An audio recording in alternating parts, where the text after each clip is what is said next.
Rey from Star Wars. Thanks, Merida, for passing the camera. Welcome to day 2 of Rose City Comic Con for 2022.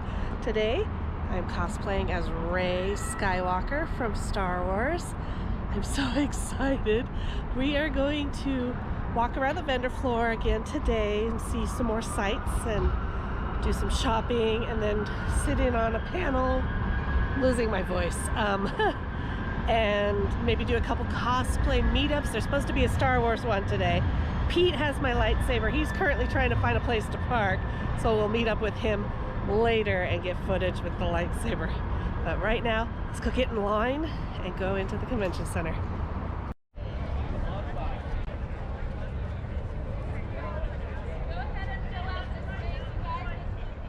Rose City Comic Con, are you ready to get things started? And do me a favor, put your hands together, make some noise, and get on your feet for your host, Jeff Zanini.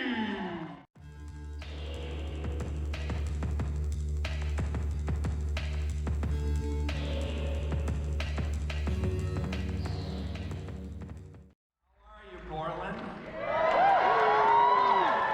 Yeah, that's not gonna work. How are you, Portland? That's better. All right, we're gonna move quick because the good news is they're all here. The bad news is we're gonna have to cut a little bit short. There's a reason, we'll tell you all later, but go online, like us, love us, please click on it. That'll bring us back next year. So we wanna come to Portland every year. So please go online and like us on YouTube. All right, I'm gonna bring them up real quick. First up, Ross Marquand, folks.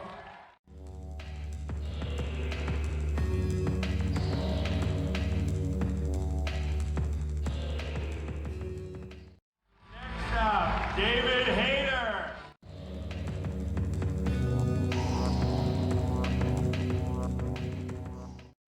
Kari Payton, he's here too.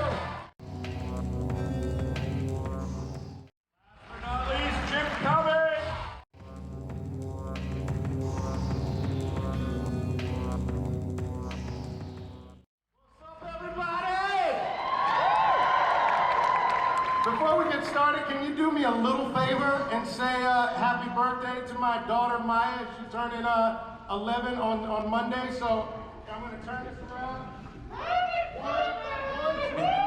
birthday, Maya, okay? 1, 2, 3. Happy birthday, Maya!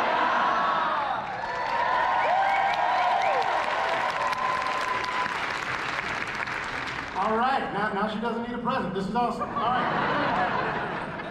All right, we're gonna jump in and move as quick as we can to get through it, but like I said, I'm sorry, we're gonna cut a little short, but honestly, I don't think you're gonna care. All right, scene number 1, we're gonna start right away. Narrated, Jim by Richard Pryor. As Doc Brown, Kari, Cyborg from Teen Titans. And as Marty, Ross, I think we start right out with Donald Trump. What do you think? Oh dear. Look, half of you are gonna hate it, half of you are gonna love it. Get over it. Donald Trump's in the room. All right, whenever you guys are ready, start her up.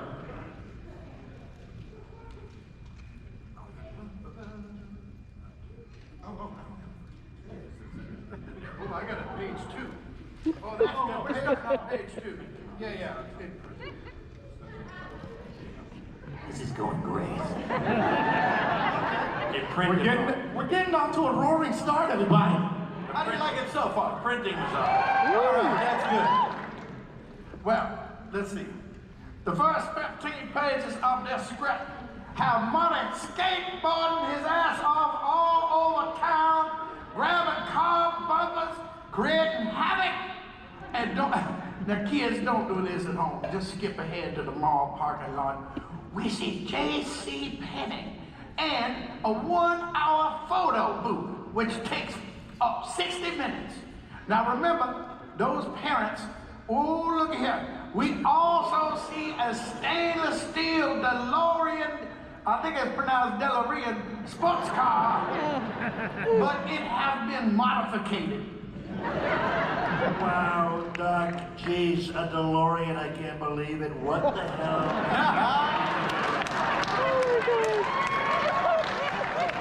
I knew you'd like that. Grab the camera and start taping, Marty. I'll explain as we go. Booyah! Oh, wait, hold on. It says I'm supposed to wait a beat. All right, that was a beat. This is test number 1. Please note that Einstein's clock is here in precise synchronization with my control watch. If my calculations are correct, when this car hits 88 miles per hour, you're gonna see some serious shit. Well, there you go. Brown pushes the accelerator button on his remote control. The DeLorean takes off. The speedometer hits 88, 86, 87. Oh, it hit 88 again. I misspoke. Oh, suddenly it's engulfificating by a blinding white glow. See, white people mess up everything. And then Brown is gone as a trail of fire left in its wake. What did I tell you? 88 miles an hour? That's crazy. Temporal displacement occurred at exactly 1:20 a.m. in 0 seconds. Christ almighty, you disintegrated Einstein the dog. Oh my God, you're a terrible person. I can't believe it. Calm down, Marty. It's not like we raided your home. I didn't disintegrate anything, okay? The molecular structure of both Einstein and the car are completely intact, dude. Well, then where the hell are they, okay? They're trying to save our democracy. The appropriate question is, when the hell are they? You see, Einstein has just become the world's first time traveler, and I sent him into the future, 1 minute into the future, to be exact, and the precisely 1:21 a.m. in 0 seconds, he shall show up, and there will be a time machine, just like way back when Superman tried to save Lois Lane. Wait a minute, I'm unfamiliar with that movie. Wait a minute, are you trying to tell me that you built a time machine out of the most luxurious car ever, a DeLorean?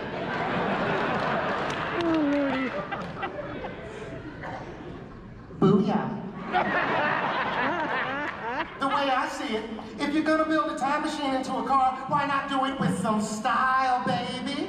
Besides, the stainless steel construction made flux to dispearl. Look out! Suddenly, the DeLorean reappeared right where it vanished up something fierce. And Brown approaches it and reaches for the door handle. Ooh, he touches it and jumps his ass back in place. What, is it hot? Is it hot? Like Mexico? What's it like? It's cold, damn cold, like Saskatchewan. Well, Brown raises the driver's door and compares his watch with Einstein's. He's fine, and he's completely unaware that anything happened. As far as he's concerned, the trick was instantaneous. That's why his watch is 1 minute behind mine, or skipped over that minute to instantly arrive. Oh my God, half the audience is falling asleep. Come here, I'll talk more about this shit.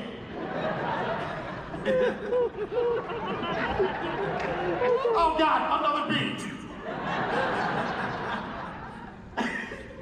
Here's a red letter date in the history of science, March 19, 1955. What happened then? Oh, sure. I'll explain a little more. That was the day I invented time travel. You know, like when Superman tried to save Lois Lane? I remember it vividly. I was standing on the edge of my toilet, hanging a clock. The porcelain was wet. I slipped, hit my head on the edge of the sink, and when I came to, I had a revelation, a vision, and there was Starfire, Raven, and Beast Boy, and they were all pulling me off the toilet. It was weird. Brown point to the flux capacitor unit mounted up inside the DeLorean. This is what makes time travel possible. The flux capacitor. What in the hell is a flux capacitor, okay?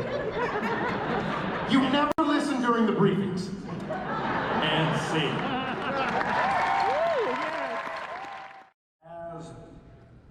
As Biff, David, Homer Simpson. As Lou, Kari, How about Magneto from the X-Men?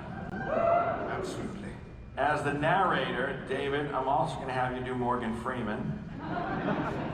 As Marty, Ross, John C. Reilly.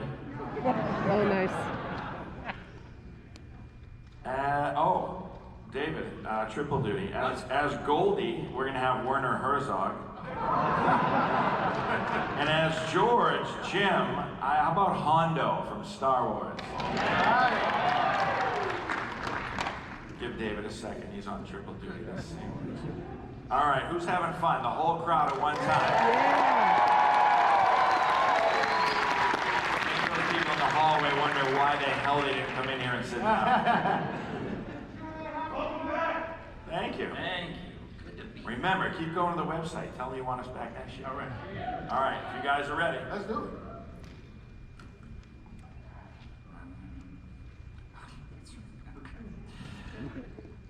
All right. The plutonium chamber light flashes. Empty. Marty hides the car and heads into town. The town square is recognizable but different. Marty notices a public telephone sign on a window. Anyone remember what that is? He enters.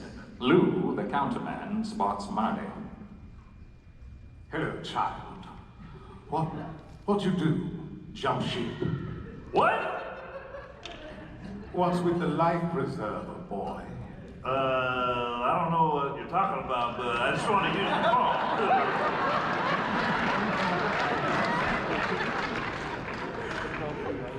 It's in the back. Oh.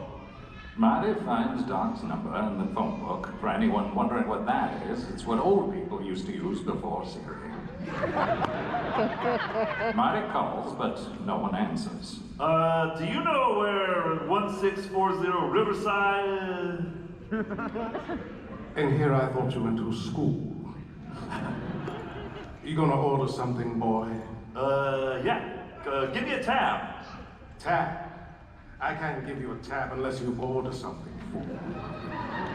Right. Did we just become best friends? Give me a Pepsi free.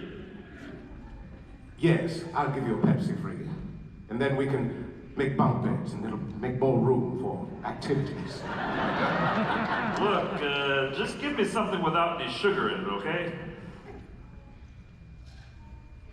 Lou gives him a look and then puts a cup of coffee in front of him. Marty looks at the bowl of sugar cubes in front of him. Hey, McFly, what do you think you're doing? Hey, I'm talking to you, McFly, you Irish bug. Are you talking to me, you little weasel biff?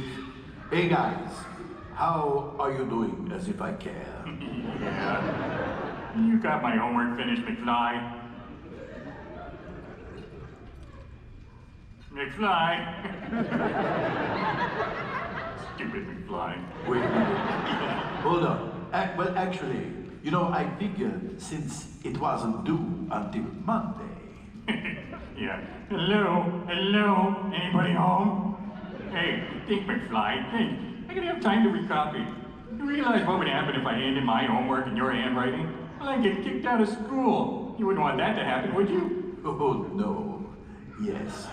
Anyway, no. You know, I wouldn't want that to happen unless, of course, I could vaporize you on the way. Hey, what are you looking at, butthead? So, about my homework, McFly. Yes, okay, babe. Fine, good. Well, I'll finish that on up tonight, no problem. And then I will bring it over first thing in the morning. All right, but not too early. I sleep in on Sundays, and I don't want to see you in here again. Yes, of course, and you won't unless I'm driving a big tank. Bye-bye. And Marty slowly turns and noticing that he's sitting next to his father. What? You're George McFly! Yes, and who are you? Say, what you let those boys push you around like that for? Well, they are bigger than me temporarily. Well, you must stand tall, boy. Have some respect for yourself. Don't you know if you let people walk all over you now, they'll be walking all over you for the rest of your life? Look at me. I'm wearing a Herzog. Was to remind you. You think I'm going to spend the rest of my life in this slop house? Watch out, Gertie. No, sir. I'm going to make something of myself. I'm going to night school, and one day I'm going to be somebody. I said fly, you fool. That's right, he's gonna be mayor. Mayor. Now, that's a good idea. I could run for mayor. Ha! A colored mayor. What did we write this? Don't know. A lot of the mayors. The hell am I reading? Many of the mayors have been my color. You wait and see, Mr. Carruthers. I will be mayor. I'll be the most powerful man in Hill Valley, and I'm going to clean up this town. Good. You can start by cleaning the floor. Mayor Goldie Wilson. I like the sound of that. Everyone in the room on the count of 3, I want to hear as loud as we can make this room so they'll bring us back next year, all right? 1, 2, 3. Very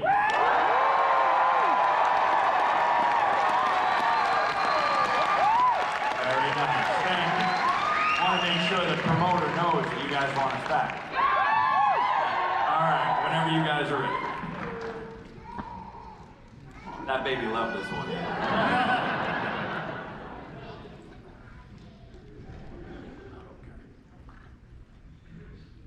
Now we cut to George's house at night.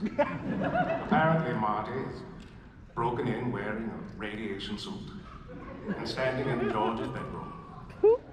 I remember the time that I sat in a room, tiny room, and my friend, he dug his way to freedom. Not creepily at all. No, but he did have a lot of shit all over him. And it rained down, you remember. You watch it on TBS, it comes on almost all the time. He places headphones on him and inserts a cassette tape labeled Van Halen. Ah, yes, Van Halen.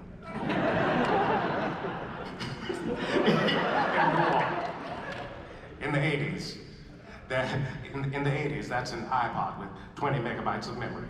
All the kids out there. Marty presses play, and George awakens screaming in terror. Cut to the town square the next day. George is running frantically, looking for Marty, much like I look for Andy in San Montanero.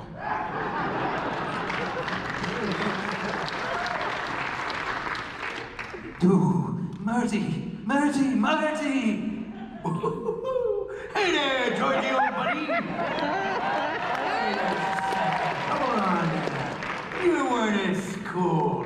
What have you been doing all day, anyway? No, I overslept. Look, I need your help. Smithers is gone. I have to ask Lorraine out, and I don't know how to do it. All right, okay. Now listen, keep your pants on. We're doing that joke again, apparently. So, she's over there in the cafe. Well, what made you change your mind in your pants, George? Well, last night, Darth Vader came down from planet Vulcan and told me that if I didn't take the rain out, that he'd melt my brain, and that's also what happened to my pants.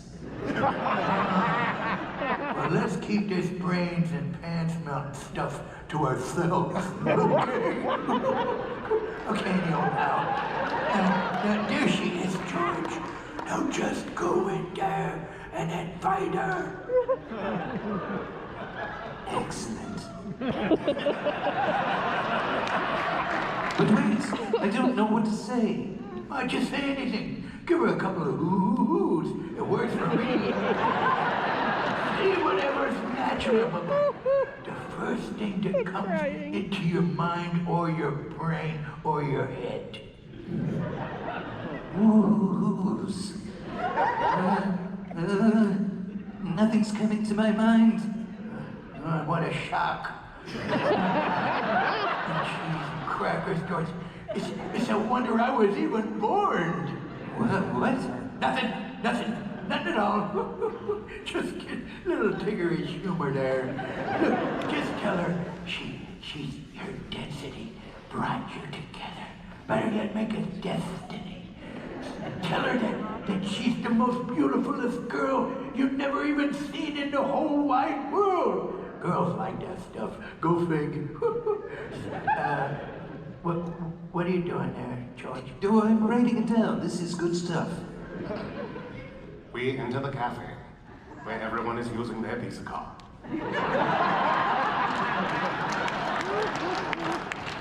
It's everywhere you want to be. The place is really jumping. It's full of kids, like penguins huddled together. A jukebox is playing. Marty enters with George. Lorraine, my density has brought me to you. What the hell did you just say?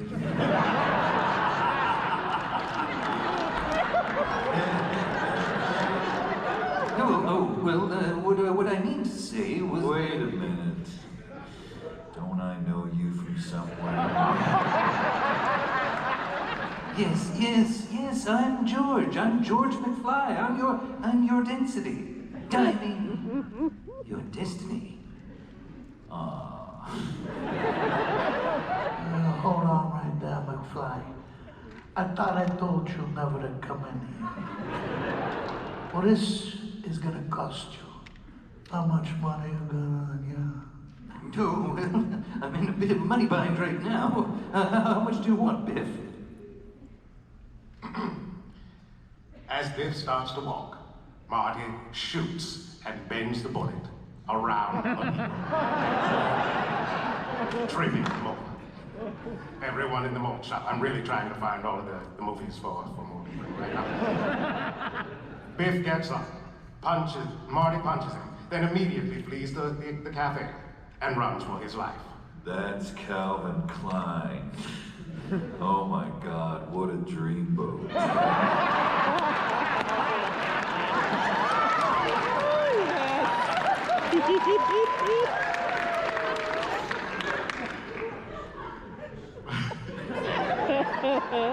Marty grabs a little kid and steals his wooden box skateboard.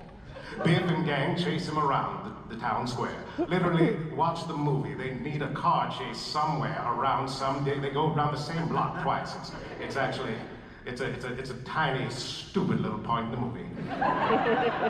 Seriously, 4 of them couldn't split up and just catch one kid on a skateboard. It's foolish. Anyway, they tried to kill Marty in their car by crushing him with the truck. Oh yes, I remember this now. But he gets away, and Biff and the gang are covered in manure, just like my friend. And friend. You know something? I'm gonna get that little son of a biscuit. And scene. Woohoo!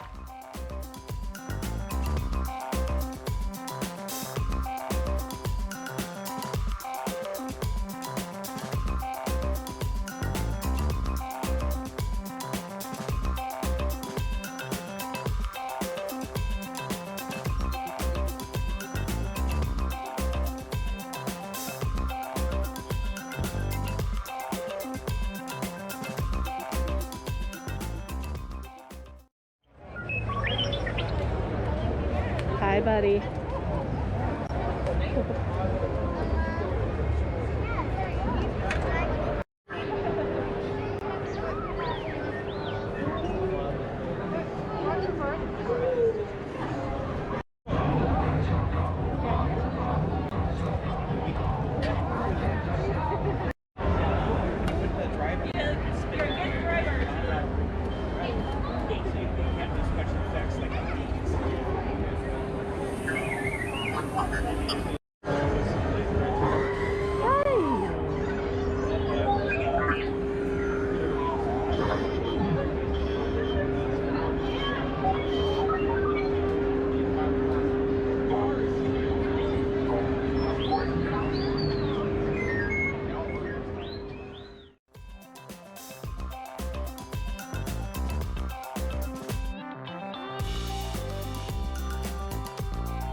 Oh man. Please tell me you got that. I did. I got it on video. Nice. Yeah, it went up pretty well. I didn't die right away. So we can take this off because we're outside. That's gonna do it for day 2 of Rose City Comic Con 2022. Had a lot of fun today. The Star Wars meetup was my favorite. Such a good time. I know this video was kind of long because we sat in Twisted Tunes panel. Hope you enjoyed all of that.